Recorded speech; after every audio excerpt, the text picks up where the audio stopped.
ఇలా చేస్తే మనం అనుకున్న పని నెరవేరుతుందన్నమాట. ఎవరక్కడ? జీవితం ప్రభు.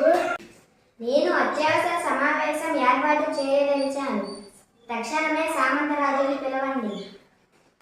చిత్తం ప్రభు.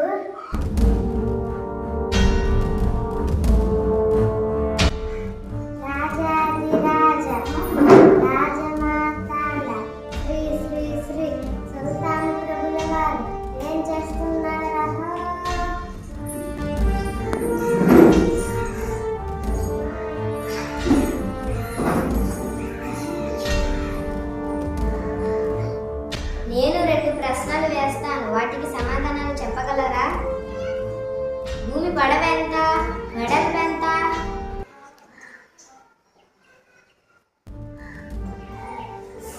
ఆకాశంలో నక్షత్రాలు ఎన్ని?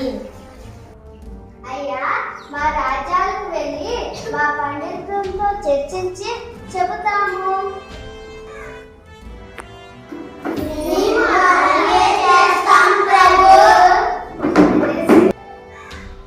సరే, అలాగే చేయండి.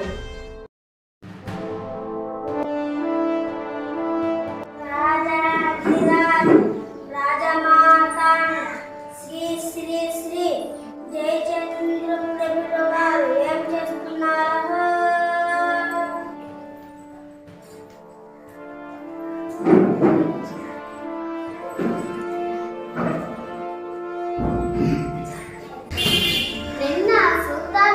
ప్రశ్నలు వేశారు, సమాధానాలు త్వరగా చెప్పమన్నారు. ఆ ప్రశ్నలు చెప్తా వినండి. ఈ భూమి పొడవెంత, వెడల్పెంత? ఆకాశంలో నక్షత్రాలు ఎన్ని?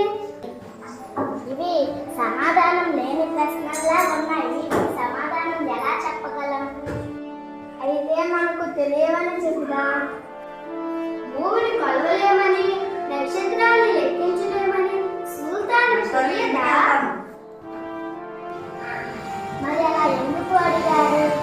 మనం సమాధానాలు చెప్పలేము కాబట్టి శుల్కం విధిస్తా అని అనవచ్చు. అలా అని సుల్తాన్ అంటే మనం ప్రజల దగ్గర ఎక్కువ పనులు వసూలు చేసి సుల్తాన్కి ఇవ్వాలి.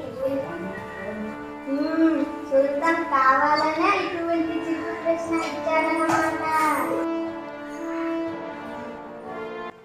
అంతేనా? నేను బిల్లు పడతారు ఎందుకు? నన్ను సుల్తాన్ వద్దకు పంపండి, నేను చూసుకుంటాను. విషయాన్ని అంత తేలిగ్గా తీసుకుంటావా? తమాషా కాదు, తలలు పోతాయి. రాజా, ఎటువంటి చిక్కు ప్రశ్నకైనా సమాధానం ఉండక తప్పదు.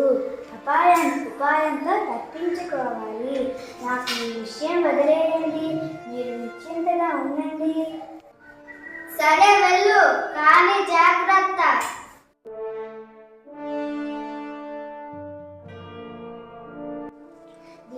మహాప్రభు, నా పేరు గోపాల్. నేను జయచంద్రుని ఆస్థానంలో విధులు చెబుతున్నాను. తమను అడిగిన ప్రశ్నలకు సమాధానాలు చెప్పమని జయచంద్రుడు వారు నన్ను ఇక్కడికి పంపారు.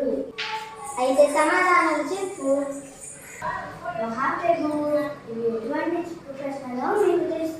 ఈ భూమి బరువు కలాలి, ఎరుపు కలాలి, ఆకాశంలో ఉన్న నక్షత్రాలన్నీ లెక్క పెట్టాలి. చాలా డబ్బు పడుతుంది, సమయము పడుతుంది. నీకు నేను సంవత్సరం గడువు ఇస్తున్నాను. మళ్ళీ ఈనాటికి రాకపోతే నీకు కఠినమైన శిక్ష విధిస్తాను. ఎవరక్కడ? ఇతనికి కోరినంత ధనం ఇచ్చి పంపండి.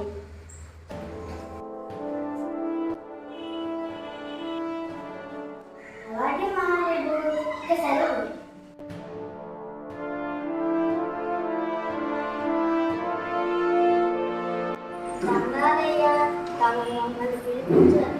ఈ ధనం తీసుకొని 1 సంవత్సరంలో ఎంత దారం పడగలరు అంత దారం పడికి ఇవ్వండి. అలాగేనయ్యా.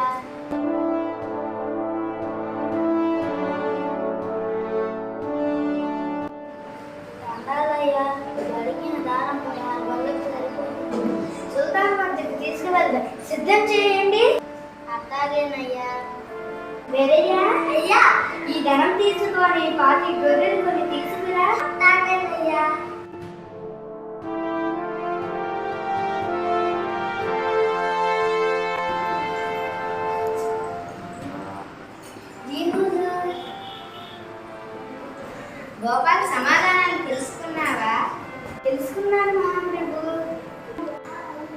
ఏంటి ఆలస్యం ఎందుకు చెప్పు. మహాప్రభు, సమాధానాలు వెలుగులో ఉన్నాయి, ఇక్కడికి తీసుకురాలేదు, మీరే వచ్చి చూడండి.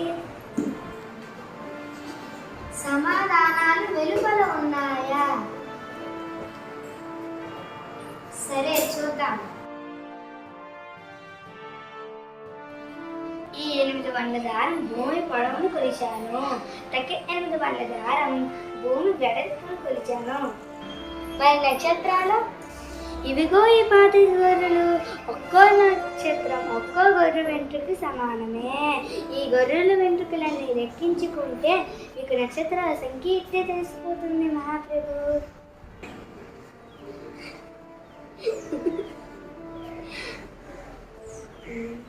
శబాష్ గోపాల్, శబాష్, నీ సమాధానాలు చక్కగా ఉన్నాయి. ధన్యుడిని ప్రభు. ఎవరక్కడ? ఇతనికి తగిన సన్మానం చేపించి బహుమతులతో పంపండి.